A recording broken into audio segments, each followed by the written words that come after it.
नमस्कार साथियों, गौरव ज्ञान धारा में आपका स्वागत है। उम्मीद करता हूँ पढ़ाई आप सबकी बहुत अच्छी चल रही होगी। और अब तो टेलीग्राम ग्रुप भी बहुत जोरों शोरों से चल रहा है और बहुत तगड़ा डिस्कशन हो रहा है। काफी फायदा पहुंचाएगा ये डिस्कशन आपको। मेरा विश्वास है कि आप उस डिस्कशन में से प्रश्न जो है आपके एग्जाम हॉल में देखेंगे और उसके बाद आप मुझे बताएंगे कि हाँ सर, ये डिस्कशन बहुत ही फायदेमंद रहा। आज अपन चल रहे हैं अधिगम के सिद्धांत की ओर।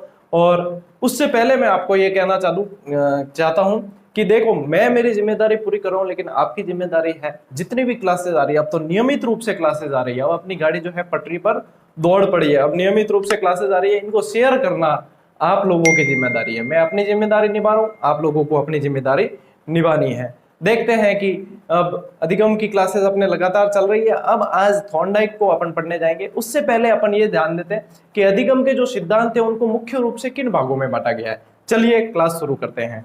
तो अधिगम के जो सिद्धांत हैं, मैंने आपका समय बचाने के लिए पहले से लिख दिए हैं यहाँ पर। इनको मुख्य रूप से दो भागों में बांटा जाता है। एक तो आते हैं अपने व्यवहारवादी, जिन्हें संबंधवादी भी कहा जाता है, और एक आते हैं संज्ञानात्मक, जिन्हें गेस्टाल्टवादी कहा जाता है। इनको इस अंतर के रूप में अपन पढ़ेंगे, जिससे अपना कंसेप्ट यहीं क्लियर हो जाएगा और फिर अपन जो है आगे चलेंगे। और इसमें मैं ट्रिक्स देने वाला हूँ और आपको बहुत मजेदार उदाहरण देने वाला हूँ, इसलिए क्लास पूरी देखना, ये बहुत फायदेमंद होगी आपके लिए। ठीक है, अब देखिए, व्यवहारवादी जो है, जैसा कि इसमें बताया, ये व्यवहार पर ज्यादा रहते हैं, और संज्ञानवादी जो है वो मस्तिष्क यानी कि बुद्धि पर ज्यादा डिपेंडेंट रहते हैं। इनमें क्या होता है कि उद्दीपक अनुक्रिया का महत्व ज्यादा होता है। एक स्टिमुलस होता है, उसके अनुकूल जो है रेस्पॉन्स होता है, उद्दीपक अनुक्रिया का संबंध इस पर ज्यादा होता है। तो इसमें क्या होता है, उद्देश्य, समझ और सूझ। अब समझ और सूझ जो होती है पूरी की पूरी मस्तिष्क पर आधारित होती है। ये क्या है, ये गेस्टाल्टवादी जो है समग्रता की ओर बढ़ते हैं, यानी कि अचानक कोई चीज होती है, वह चीज आती है आपके संज्ञानात्मक में, और इसमें क्या होता है, निरंतर अभ्यास करना पड़ता है। व्यवहारवादी में उनके अनुकूल अनुक्रियाएं की जाती है, तो वो आ जाती है अपने संबंधवादी में। इसके जो मुख्य मनोवैज्ञानिक इनमें जो आते हैं वो आपके थॉर्नडाइक, पावलोव, स्किनर, हल, गुथरी, ये सारे जो है व्यवहारवादी और संबंधवादी से संबंधित है। तो संज्ञानवादी से संबंधित कोहलर, मैक्स वर्दिमर, कॉफका, आपके बंडूरा, कुर्ट लेविन, रॉबर्ट गेने आदि, ये जो है वो गेस्टाल्टवादी संज्ञानात्मक सिद्धांत से संबंधित आ गए हैं। इसमें क्या चीज आती है, अनुबंधन और संयोजनवाद, प्रतिबद्धता, ये चीजें जो व्यवहारवाद के अंदर सभी ये चीजें पढ़ी जाती है। और इसमें मैंने आपको पहले ही बता दिया, अंतर्दृष्टि और सूझ, यानी कि ये, अब देखिए, ये पूरा का पूरा मानसिक रूप पर ज्यादा डिपेंड करता है। ये मानसिक रूप पर आधारित रहता है ये, और ये शारीरिक रूप पे, हालांकि मानसिक इसमें भी होता है लेकिन शारीरिक ज्यादा होता है। अपना व्यवहार कैसा होता है उसके ऊपर ये चीज डिपेंड करती है। ये पूरा ही सरल तरीके से मैंने आपको बताने की और सार गर्भित बताने की कोशिश की है। इसमें से यदि अंतर से संबंधित कोई सवाल आता है तो आप इसमें कोई भी गलती नहीं करें। स्क्रीनशॉट अगर लेना चाहते हैं तो मैं थोड़ा सा साइड में हो जाता हूँ, आप स्क्रीनशॉट इसका ले सकते हैं आराम से। उसके बाद अपन चलते हैं थॉर्नडाइक की तरफ। स्क्रीनशॉट मेरे ख्याल से आप सभी ने ले लिया होगा। अब इसको एक बार अपन जो है मिटा देते हैं और अपन चलते हैं अब थॉर्नडाइक की तरफ, यानी कि व्यवहारवाद। पहले अपन जो है व्यवहारवाद वाले सिद्धांत पढ़ते हैं। ये बहुत ही इंपॉर्टेंट है और बहुत महत्वपूर्ण टॉपिक है आपके अधिगम के सिद्धांत, और बिल्कुल ही सरल तरीके से बताने की कोशिश करूंगा। कोई क्लिष्ट भाषा नहीं, कोई मतलब किसी तरह का नहीं, और सवाल लगभग सारे इसी तरीके से आते हैं। बस कंसेप्ट क्लियर होना जरूरी है, समझ में आ जाना चाहिए, तो कोई भी दिक्कत नहीं होती। चलिए ट्रिक्स की ओर चलते हैं। सबसे पहले अपना जो सिद्धांत आ रहा है उसका नाम है प्रयास एवं, अभी तक काफी लोगों ने पढ़ लिया होगा, समझ में नहीं आया तो आज समझ में आ जाएगा। प्रयास एवं त्रुटि का सिद्धांत किसने दिया? E.L. थॉर्नडाइक ने दिया। E.L. थॉर्नडाइक अमेरिका से संबंधित थे। कब दिया? ये दिया 1913 में। किस पर इन्होंने प्रयोग किया? इन्होंने, अब यहाँ पे देखना, ज्यादातर साइकोलॉजी में ज्यादातर प्रयोग जो है जानवरों पे ही हुए हैं, ज्यादातर जानवरों पर हुए हैं। साइकोलॉजी में क्या, वैसे ही देखा जाए तो चांद पर भी अपने जो है कुतिया को भेजा था, तो ज्यादातर जो है पहले जानवरों पर प्रयोग किए जाते हैं। वैक्सीनेशन से संबंधित भी आप देखेंगे तो जानवरों पर पहले प्रयोग किए जाते हैं, उसके बाद में इंसानों पर किए जाते हैं। तो इनमें इन्होंने जिस जानवर का प्रयोग किया वो थी आपके बिल्ली। सबके अलग अलग है। स्किनर ने चूहे और कबूतर पर किया, इन्होंने बिल्ली पर किया, पावलोव ने कुत्ते पर किया, है ना। तो ये सब के अलग अलग जो है वो आपको ध्यान में रखना है। इन्होंने बिल्ली पर प्रयोग किया। एक पहले इसकी मैं ट्रिक आपको दे देता हूं जो आपने थंबनेल में भी देखी होगी, और ये ट्रिक आपको इसके थॉर्नडाइक के जो सिद्धांत है, इसके जितने भी उपनाम है, जो भी इसे कहते हैं, प्रश्न ज्यादातर यहीं से बन जाता है, जो भी इसे कहते हैं वो इस ट्रिक से आपके क्लियर हो जाएगा। ट्रिक को याद कर लेना। मैं जितनी यथासंभव आपको हर क्लास में ट्रिक ही दूंगा। मेरे पास जो मेन हथियार है उसे ब्रह्मास्त्र कह सकते हैं, वो अपने ट्रिक ही है। और ये सारे ब्रह्मास्त्र मैं आपको एक एक करके दे रहा हूं बिना किसी तपस्या के। बिल्कुल आप तो इसको लेते ही जाएं, है ना। अब चलते हैं अपन ट्रिक की ओर। इसकी ट्रिक है SR थॉर्नडाइक उस बस के अधि पर आशी प्रयास करके चढ़ा। चलिए आएगी भाई साहब, अपना ब्रह्मास्त्र निकल गो है। हम देखो अचूक ब्रह्मास्त्र है, बिल्कुल ही अचूक है, आप आंख मीचन विश्वास कर सका। ठीक है नहीं। चलिए सबसे पहला जो आता है वह आपके आ जाता है स्टिमुलस रेस्पॉन्स, यानी कि उद्दीपक अनुक्रिया इसे कहा जाता है। ये क्रिया प्रसूत में उल्टा हो जाएगा, स्किनर ने जब दिया तब उल्टा हो जाएगा। यहाँ पर स्टिमुलस को देखकर रेस्पॉन्स करना है, जो अभी अपन समझेंगे। रेस्पॉन्स करना है, दिया किसने? थॉर्नडाइक ने। कौन सा है? उद्दीपक अनुक्रिया, उद्दीपक अनुक्रिया का सिद्धांत। इसे और किस नाम से जाना जाता है? इसे संयोजनवाद के नाम से जाना जाता है। एक एक चीज निकालूंगा मैं, आप देखते जाओ बस। उसे संयोजनवाद के नाम से जाना जाता है। ये और क्या कहलाता है? ये कहलाता है बहुक्रिया या बहु अनुक्रिया का सिद्धांत। बहुक्रिया का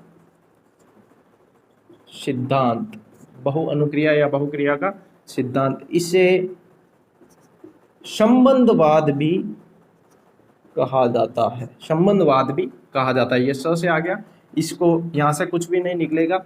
इससे ये पूरा का पूरा शब्द, यानी कि ये किसका सिद्धांत है? ये अधिगम का सिद्धांत है। किसका सिद्धांत है? अधिगम का सिद्धांत है। ये आ से निकलेगा आपके, इसे आवृत्ति का सिद्धांत भी कहते हैं। बार बार आवृत्ति होती है। और यह सीखने का सिद्धांत है, आवृत्ति द्वारा सीखने का सिद्धांत है। आशी आ गया। फिर उसके बाद में यह प्रयास एवं त्रुटि का सिद्धांत है। प्रयास एवं त्रुटि का सिद्धांत है। ठीक है। यह करके सीखने का सिद्धांत है। करके सीखना, बार बार प्रयास करेंगे तो करके सीखा जाएगा। और ये एक च से और निकलेगा, यहां लिख देता हूं मैं। यह चयन व संबंध का सिद्धांत, चयन व संबंध का सिद्धांत भी इसे कहते हैं। और इसे, ये इतने सारे नाम है। इसे हर्ष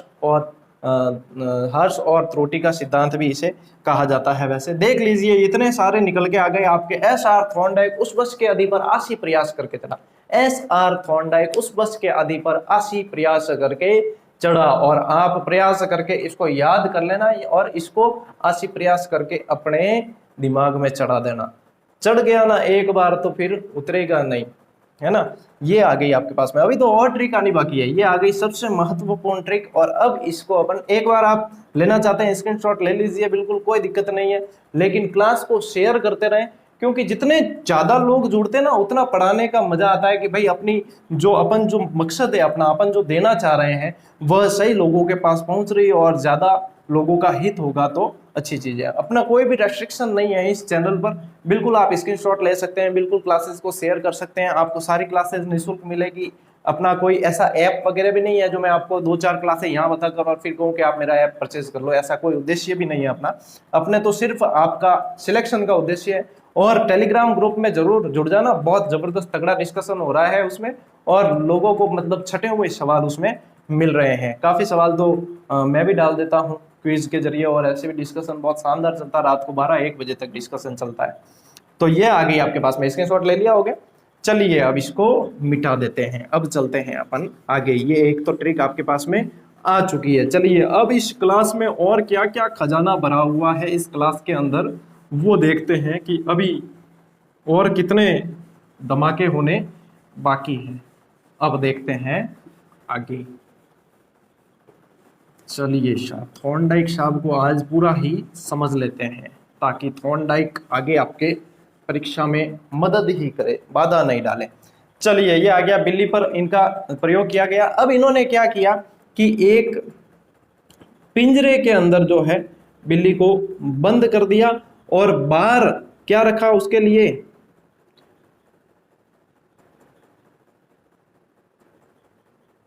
बाहर उसके लिए रखा उन्होंने, या तो कहते हैं कि मछली, या मछली की गंध, या मांस का टुकड़ा जो बिल्ली को पसंद होती है। तो ये मछली की गंध जो है यहाँ पर, मछली की गंध जो है यहाँ पर इस बिल्ली को आती है, यहाँ पर मछली की गंध, ठीक है। अब इस बिल्ली को जब मछली की गंध आती है तो ये यहाँ पर बहुत सारा प्रयास करती है। बिल्ली क्या करती है, प्रयास करती है बहुत सारा। लेकिन इसमें क्या होता है, देखिए इसमें जो है बच्चा होता है या जो भी सीखने वाला है, उसे उसका लक्ष्य तो पता होता है, उसका उद्देश्य तो पता होता है, लेकिन उस तक कैसे पहुंचना है वह रास्ता पता नहीं होता है। तो यहाँ पर फिर बिल्ली क्या करती है, बहुत सारा प्रयास करती है बिल्ली इसमें खूब सारे प्रयास करती है। तब जाकर जो एक बार लीवर दब जाता है, दरवाजा खुल जाता है, वो जाकर जो है उस उद्दीपक को प्राप्त कर लेती है। ये तो होता है उद्दीपक।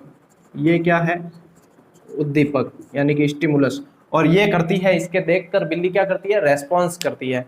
तो फिर जब ये एक बार इसको प्राप्त कर लेती है उद्दीपक को, उसके बाद में फिर बार बार ये प्रयास जो है थॉर्नडाइक दोहराता है। और थॉर्नडाइक देखता है कि जैसे जैसे वो अभ्यास करती है, जैसे जैसे वो प्रयास करती है, उसकी गलतियों की संख्या कम होती जाती है। एक समय ऐसा आता है कि बिल्ली को पता चलता है कि यही तो लीवर है, फटाक दबाती है, जाकर खाना खा लेती है, वापस आ जाती है। तो ये वो देखता है कि प्रयास से ये सीख गई और उसकी त्रुटियों की संख्या हो गई कम। अब समझते हैं अपन इसके विभिन्न उदाहरण कि ये किस किस जगह पर काम में आ सकते हैं उदाहरण, ठीक है। कि ये इस पर कौन से उदाहरण परीक्षा में भी पूछे जाते हैं ऐसे कैसे, कि ये क्यों कौन से अधिगम के सिद्धांत पर आधारित है। तो चलिए मैं आपको अधिगम के सिद्धांत पर आधारित होने वाले कुछ उदाहरण बता देता हूं। आप देखेंगे कि कोई बच्चा है, तो कोई बच्चा साइकिल चलाता है, क्या करता है, साइकिल चलाना। वह साइकिल चलाना आपका इस सिद्धांत पर आधारित है, क्योंकि उसमें उसको बार बार अभ्यास करना पड़ेगा, प्रयास करना पड़ेगा, तब जाकर वह यह सीखेगा। कोई व्यक्ति टाई बांधना सीखता है, टाई बांधना, तो वह भी इसके अंदर आपके आ जाएगा। छोटा बच्चा चलना सीखता है, चलना सीखना, वह भी आपके इसके अंदर आ जाएगा। और बताऊं आपको, मतलब आप अपने आसपास के बच्चों पर इनको आजमा कर देख लेना, सोच कर देख लेना, ये 100% सही बैठेंगे। और आप देखेंगे एग्जाम में भी मिलते हैं ऐसे ही। बच्चा जो है शर्ट के बटन सही लगाना, पहला कहीं करे बच्चा ऊपर नीचे बटन बांध ले।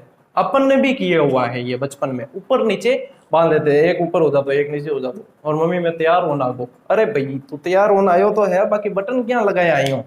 तो फिर क्या है, फिर बाद में क्या है, प्रयास करता है तो सही बटन लगाना सीख जाता है, और बटन सही लगाना सीख जाता है, तो ये इसके अंतर्गत आ जाता है। और बताऊं उदाहरण आपको, चलिए बच्चे द्वारा सीधे चप्पल पहनना, सीधे चप्पल पहनना। पहले स्टार्ट में बच्चा भले कितना ही आप कोशिश कर लो, वो उल्टे चप्पल ही पहनेगा, दाएं वाला बाएं में और बाएं वाला दाएं में। लेकिन धीरे धीरे उस पर प्रयास करता है और उसे समझ में आ जाता है कि ये ऐसे करना है, फिर वो जो है सीधे चप्पल पहनने लग जाता है। कपड़े पहले उल्टे पहन लेता है, कैसे ही पहन लेता है, नेकर भी उल्टी पहन लेता है, टी शर्ट भी उल्टे पहन लेता है जब नया नया सीखता है। लेकिन धीरे धीरे प्रयास करने के बाद में वह सीधे पहनने लग जाता है। चलिए और उदाहरण बताता हूं आपको। क्रिकेट के खेल में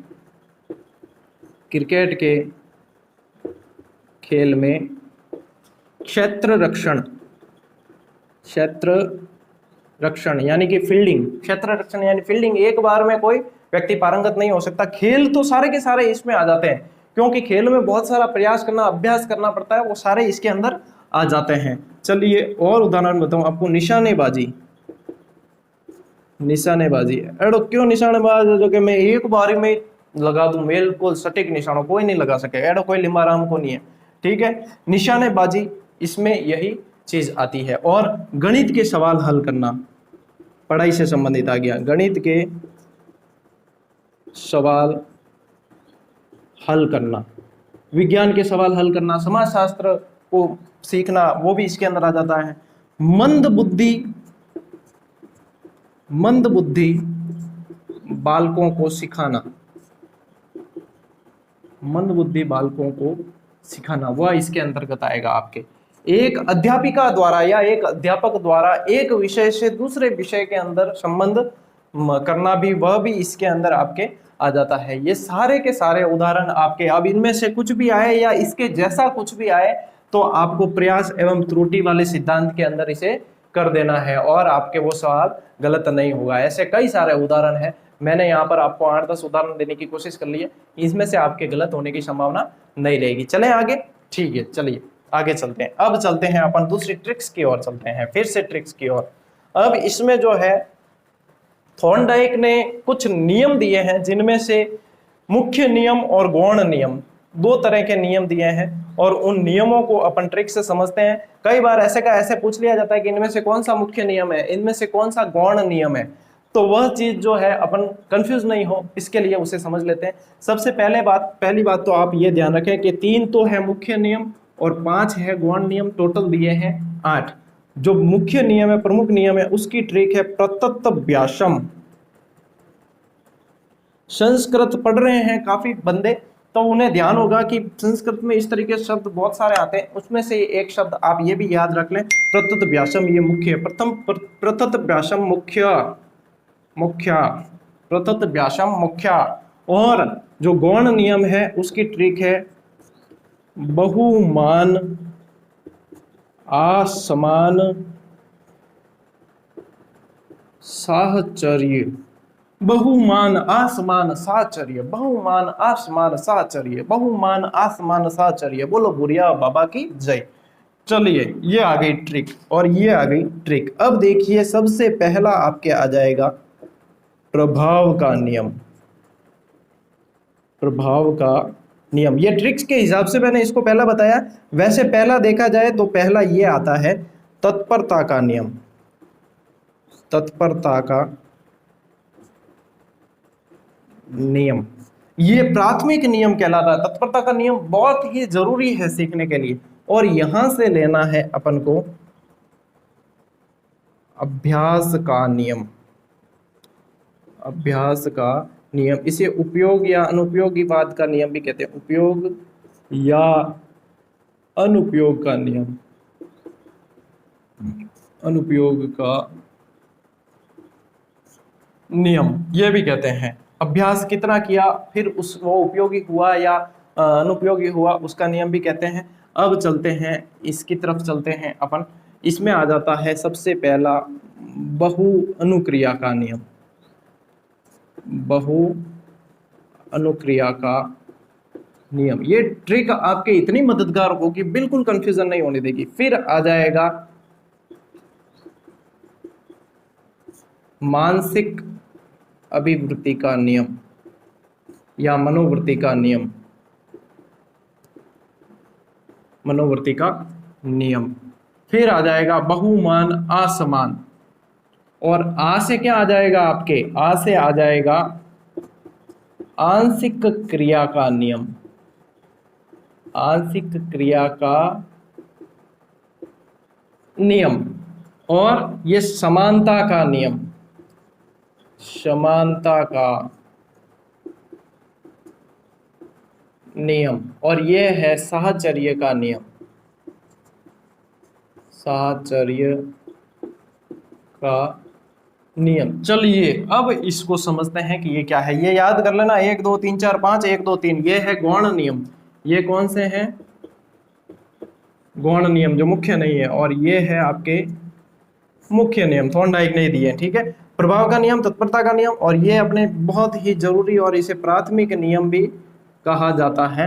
प्रभाव का नियम, तत्परता का नियम, अभ्यास का नियम। अब प्रभाव का नियम क्या है, तत्परता का नियम क्या है और अभ्यास का नियम क्या है, इसे समझते हैं अपन। ठीक है, सबसे पहला जो है अपने प्रभाव का नियम जो मैंने यहाँ लिखा है, वैसे पहला मैंने आपको बता दिया कि इसको कहा जाए तो ज्यादा बेहतर रहेगा, लेकिन फिर भी पहला अपन बता देते हैं। प्रभाव का नियम जो होता है इसे संतोष या असंतोष का नियम भी कहते हैं। संतोष या असंतोष का नियम भी कहते हैं। यह नियम यह कहता है कि अपन ने जो भी पढ़ा या अपन ने जो भी सीखा उसका अपने ऊपर कितना प्रभाव पड़ा है, वह चीज ये बताता। मान लीजिए आपने मेरी आधे घंटे की या 35 मिनट की, 38 मिनट की, 40 मिनट की कोई भी क्लास देखी और उसने आपके ऊपर कितना प्रभाव डाला, आप उसमें से कितना सीख पाए, आप उससे संतोष, आपको उससे संतोष मिला, संतुष्ट हुए या असंतुष्ट हुए, यह चीजें मुझे पता है कि आपका रेस्पॉन्स काफी अच्छा हो रहा है, लेकिन ये उदाहरण आप देख सकते हैं कि आपको उससे संतोष मिला या असंतोष मिला, और फिर आप बता सकते हैं कि यह नियम आपके ऊपर कितना लागू हुआ। ऐसा ही अपने बच्चे की जो है क्लास के अंदर भी अपन देख सकते हैं कि बच्चे के ऊपर कितना प्रभाव पड़ा, जो भी सीखता है उससे उसको संतोष मिला या असंतोष, यही प्रभाव का नियम कहता है। तत्परता का नियम जो मुख्य नियम है, इसमें एक उदाहरण बहुत ज्यादा पूछा जाता है और इस उदाहरण को बस उसकी पहचान हो गई है, घोड़े वाला उदाहरण, कि घोड़े को प्यास लगी है या घोड़े को पानी के पास ले जाते तो पानी पीना या नहीं पीना उसकी तत्परता यानी कि उसकी इच्छा पर निर्भर करता है। जबरदस्ती घोड़े नहीं पा सका, घाटी पकड़े कहला भाई पीणो ही पड़ी, मेरे बार बार नहीं आवे जाता, घोड़े पानी पीनो ही पड़ी, घोड़े को जबरदस्ती नहीं पिला सकते। घोड़े का इसलिए उदाहरण दिया गया उसे पीना है नहीं पीना। ऐसा ही विद्यार्थी के ऊपर भी है। विद्यार्थी को स्कूल में भेज दिया, मम्मी पापा बहन बड़े भाई कोई भी छोड़ के आ गए, अब वो उसके पढ़ने की इच्छा नहीं है तो वो भले कुछ भी कर लो, मरिए ही कौन पढ़े। ठीक है, और स्टार्ट में तो मदर या फादर छोड़ना आवे और लारे बमाड़ी मार तो वो पाछो दौड़ जाए, मास्टर की भी हालत खराब, पेरेंट्स की भी हालत खराब। तो यह चीज होती है। तो अब उसका धीरे धीरे जैसे जैसे उसकी रुचि बनेगी, इसे रुचि का नियम भी कहते हैं, जैसे उसकी रुचि बनेगी वो खुद अंदर से सीखने के लिए प्रेरित होगा, तत्परता उसके लिए होगी, तभी वह सीख पाएगा। अपने कोचिंग में और कंपटीशन में भी ज्यादातर होता है, कई जना माँ बाप यूं ही भेजते जबरदस्ती कोचिंग रुपया या गाल के नहीं रहना ही पढ़ाई कर यूं कर, और बिन तो जीव और कटे लागोड़ है। तो उसमें क्या होता है, उसमें भी यही होता है, जब तक वो उसके अंदर से इच्छा जागृत नहीं होगी तब तक वह जो है पढ़ नहीं पाएगा, और सिलेक्शन तो बहुत दूर की बात है यदि इच्छा जागृत नहीं होती। जिसकी इच्छा जागृत होती है उसको कोई नहीं रोक सकता रोकने के लिए। ठीक है ना, यह तत्परता का नियम कहलाता है। अभ्यास का नियम क्या कहता है कि करत करत अभ्यास के जड़मति हो तो सुजान, रसरी आवत जात है सिल पर पड़त निशान। यानी कि जितना अभ्यास किया जाए उतना ही वह ज्ञान क्या होगा, स्थायी होगा, वह सीखना स्थायी होगा। अगर अभ्यास नहीं किया जाएगा तो हम भूल जाएंगे। कई जने जो है पहले बहुत पढ़े हुए थे लेकिन उन्हें वापस अब पढ़ना पड़ रहा है, क्योंकि वो भूल जाते हैं। जब बार बार नहीं उसे पढ़ा जाए तो भूल जाते हैं। अपने साथ भी यही चीज होती है कि हम अगर एक ही सब्जेक्ट पढ़ रहे हैं, दूसरे सब्जेक्ट को नहीं पढ़ेंगे तो फिर हम भी उसको जो है भूल जाएंगे। तो यही अभ्यास है। मान लीजिए कि एक गृहिणी है, कोई हाउसवाइफ है, वह स्वेटर बुनना जानती थी। अब स्वेटर बुनना जानती थी, 2-4 साल उसने जो है अभ्यास ही नहीं किया और उसने उस पर ध्यान ही नहीं दिया, तो वो धीरे धीरे क्या है, वो उस चीज को भूल जाएगी। फिर उसको वो है नहीं होगा, उसको बहुत सारा प्रयास और अभ्यास करना पड़ेगा, तब जाकर वो उसमें वापस से जो है सीख पाएगी और उस पर सही तरीके से काम कर पाएगी। यही तो कहलाता है अपने अभ्यास का नियम। ये तीनों ही मैंने आपको मुख्य नियम उदाहरण के साथ में बता दिए। अब चलते हैं गौण नियम की तरफ। गौण में सबसे पहला आता है बहु अनुक्रिया का नियम, यानी कि कोई भी चीज सीधी एक बार प्रयास करने से प्राप्त नहीं होती, ये नियम यह कहता है। उसके लिए बहुत सारी अनुक्रियाएं करनी पड़ती है, उसमें से कोई एक सही अनुक्रिया हो जाती है। मान लीजिए आपको अब आम की सीजन आ रही है और आम खाना है, तो पत्थर मार के आप तोड़ेंगे। पत्थर मार के मतलब कि आम वालों का लारी लेना आगो बेचन वाला बिन पत्थर मारे ना आम नहीं लेना है। पेड़ पर लगा हुआ आम पत्थर मारकर तोड़ते हैं, तो एक बारे में पत्थर मारकर नहीं तोड़ा जा सकता। उसके लिए बार बार अभ्यास करना पड़ेगा, बार बार, और एक जाकर सही लगेगा तब आम नीचे गिर जाएगा। तो यही बहु अनुक्रिया का नियम कहता है कि बार बार क्या है, अनुक्रियाएं करनी पड़ती है। बिल्ली के साथ भी ऐसा ही हुआ, उसने बहुत सारी अनुक्रियाएं की, तब जाकर जो है एक सही अनुक्रिया हो गई और वह लीवर दब गया, गेट खुल गया, उसने जो है उद्दीपक को प्राप्त कर लिया। मानसिक अभिवृत्ति या मनोवृत्ति का नियम यह कहता है कि जब तक व्यक्ति मानसिक रूप से तैयार नहीं होता तब तक उसका सीखना प्रभावी नहीं हो पाता है। मान लीजिए उसके कोई शरीर में कोई समस्या है, या वह उसके थकान है, या उसे कोई ऐसी चीज प्रभावित कर रही है जिसकी वजह से वो ध्यान नहीं लगा पा रहा है, या फिर उसको कहीं से कुछ भावनाएं प्रभावित कर रही है, है ना।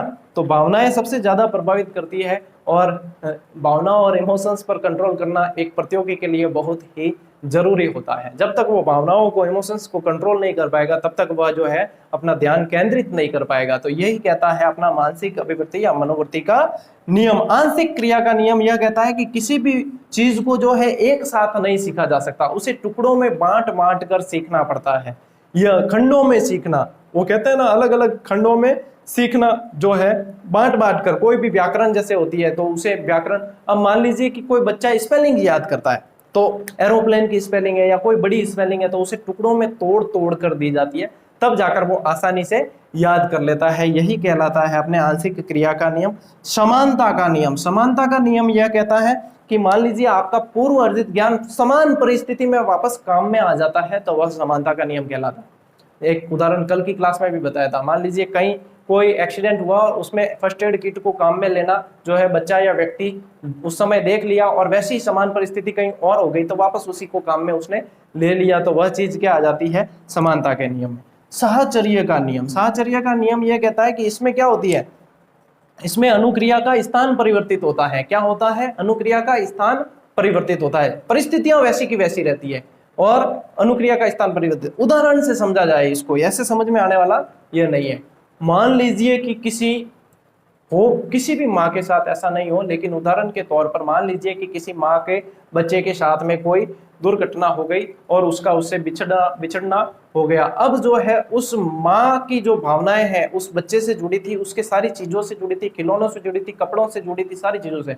अब वह माँ अपने जो है भावनाएं उन खिलौनों से या कपड़ों से उस बच्चे के प्रति जो भावनाएं थी वैसी ही भावनाएं उसके प्रति व्यक्त करती है, तो वह साहचर्य का नियम कहलाता है। एक पिक्चर भी आई, ध्यान था ना, जुजू जुजू वो वाला गीत था, उसके अंदर यशोदा का नंद लाला ब्रज का दुलारा, वह गीत जो था, तो वह इसमें आप देख सकते हैं कि वह जो उसके बच्चे का जो खिलौना था उसके प्रति वो उस माँ का जो प्रेम दिखाई देता है, वह साहचर्य का नियम आता है। चलो आपके लेवल का एक उदाहरण बताता हूं।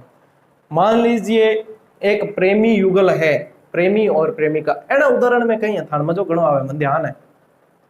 तो प्रेमी युगल है, और प्रेमी युगल हम देखो ब्रेकअप भी होते हैं, पैचअप भी होते हैं, और आजकल तो पैचअप कम है, ब्रेकअप ज्यादा है। तू तारे मैं मारे, तू तार ध्यान रख मैं मारो ध्यान रखूं, तो क्या हुआ, ब्रेकअप हो गया। अब प्रेमिका जो है अलग चली गई, प्रेमी अलग चला गया। अब थोड़ी टाइम तो कहीं है कि जोश जोश में अलग गया, थोड़ी टाइम बाद में पाची याद आवे, याद आती है तब उसकी फोटो को देखकर या उसकी कोई दी हुई गिफ्ट को देखकर या उसकी कोई ऐसा कोई मैसेज पुराना पड़ा हुआ व्हाट्सएप माथे बे देख पाची याद आवे, और उसके प्रति उसका जो प्रेम झलकता है, वह साहचर्य का नियम कहलाता है। हम जल्दी समझ में आए, मन ध्यान पड़ गो है भाई, आप भावनाओं में समझ जाओ, और भावनाएं सबसे ज्यादा प्रभावित करती है। ध्यान रखें, भावनाओं को थोड़ा सा साइड में रखें और पढ़ाई पर ध्यान केंद्रित करें। देवियों सज्जनों, आज की क्लास ये पूरी उदाहरण के साथ में पूरी हुई, और इसको शेयर करना आपकी जिम्मेदारी। फिर से कह देता हूं, ऐसी ही क्लासें लगातार आती रहेगी। अब तो नियमित अपना जो है रूटीन बन चुका है, और इतनी आ जाएगी क्लासें कि आप देखते ही जाओ, बस आपके बहुत अच्छे से कंसेप्ट क्लियर हो जाएंगे। अब मिलते हैं, ज्यादा समय आपका नहीं लूंगा, इसे देख लेना अच्छे से, बार बार पढ़ लेना। इसे देखने के बाद में आप नोट्स भी बना सकते हैं, इसके अच्छे से पढ़ लेना, ये क्लियर हो जाएगा कंसेप्ट आपके। यहीं पर मिलते हैं अगली क्लास में, तब तक के लिए राम राम, जय हिंद।